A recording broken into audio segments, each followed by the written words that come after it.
খুব বেশি যে প্রশ্নটি করা হয়েছে সেটি হচ্ছে জানতে চাওয়া হয়েছে 7 ভাগে কুরবানি করা যাবে কিনা। এই ধরনের প্রশ্ন কিন্তু আমরা আগে শুনতাম না।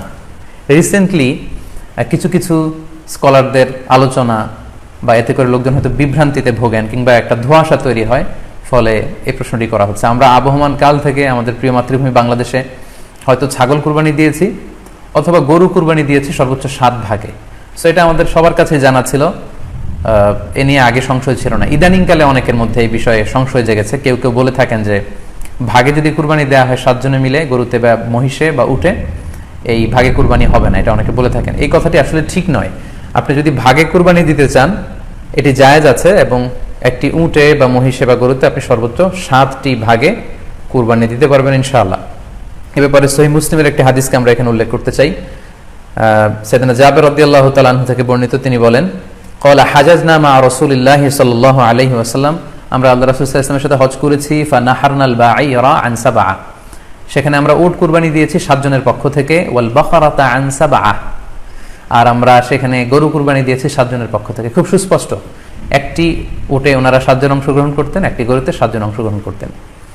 তো এই হাদিসের আলোকে অনেকে বলে থাকেন যে এটি হজের সময়, সফরের সময়, কিন্তু মুকিম অবস্থায় 7 ভাগে দেয়া যায় না। আসলে এই কথাটিও ঠিক নয়, কারণ সুনানে আবু দাউদের আরেকটি হাদিসে এসেছে যেখানে আল্লাহ রাসূল সাল্লাল্লাহু আলাইহি ওয়াসাল্লাম সুস্পষ্ট বলেছেন, সেখানে হজ বা কোনো সফরের উল্লেখ নেই। সেটা হচ্ছে জেনারেল স্টেটমেন্ট, অর্থাৎ আল বাকারাতু আন সাবআ, গরুতে সর্বোচ্চ 7 অংশ দিয়ে কুরবানি দেওয়া যায়। ওয়াল জাযুরু আন সাবআ, আর উটের ক্ষেত্রেও সর্বোচ্চ 7 অংশ দিয়ে কুরবানি দেওয়া যায়। তো এই হাদিস, দ্বিতীয় যে হাদিসটি উল্লেখ করলাম, এটা হচ্ছে জেনারেল স্টেটমেন্ট। সেখানে সফর মুকিম কোনো কথা বলা হয়নি। ইন জেনারেলি বলা হয়েছে যে উটে 7 ভাগ দেওয়া যায়, গরুতে 7 ভাগ দেওয়া যায়। সো আমরা যারা ভাগে কুরবানি দিচ্ছি 7 জন মিলে একটি গরু, আপনারা নিঃসন্দেহে সানন্দ চিত্তে নিশ্চিন্তে কুরবানি দিতে পারেন। সহিহ হাদিসের আলোকে এটি সাব্যস্ত, এতে কোনো সমস্যা নেই ইনশাল্লাহ। তবে ভাগে কুরবানিতে কিংবা যৌথ কুরবানিতে কয়েকটি বিষয় আমাদেরকে খেয়াল রাখতে হবে। নাম্বার 1 হচ্ছে নিয়ত। আপনাদের ইন্টেনশনটা ক্লিয়ার হতে হবে। প্রত্যেকেরই যাতে একই ইন্টেনশন থাকে, সবারই যাতে ইন্টেনশন থাকে যে শুধুমাত্র আল্লাহ তাআলার সন্তুষ্টির জন্য আমরা এই কুরবানি দিচ্ছি। এখানে কয়েকজনের যদি ইন্টেনশন থাকে যে আল্লাহর সন্তুষ্টি, অন্যজনের যদি নিয়তে ঝামেলা থাকে, তাহলে কিন্তু কুরবানিটা প্রশ্নবিদ্ধ হয়ে যাচ্ছে।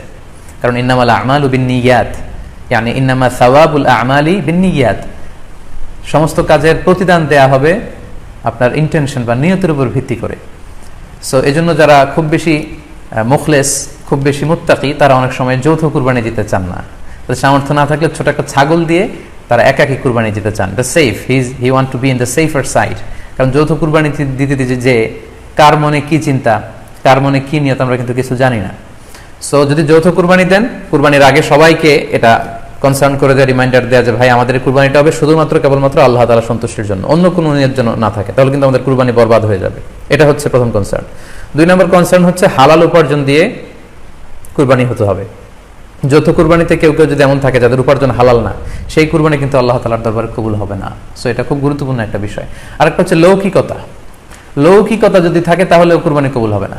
যৌথ কুরবানিতে কারো যদি এটা থাকে যে আমার গরুটা সবচেয়ে বড়, আমাদের গরুটা এলাকার সবচেয়ে বড় গরু, এবং সবাইকে বলে বেড়াচ্ছে যে এইবার গরুটা সবচেয়ে বড় হয়েছে, আমার চেয়ে বড় গরু কেউ দিতে পারে না এই এলাকায়, তো এই জাতীয় যদি লৌকিকতা প্রবণতা কারোর মধ্যে থাকে তাহলেও কিন্তু তার কুরবানি কবুল হবে না। সো যৌথ কুরবানি যদি আপনারা দিতে চান, এই বিষয়গুলো আমাদের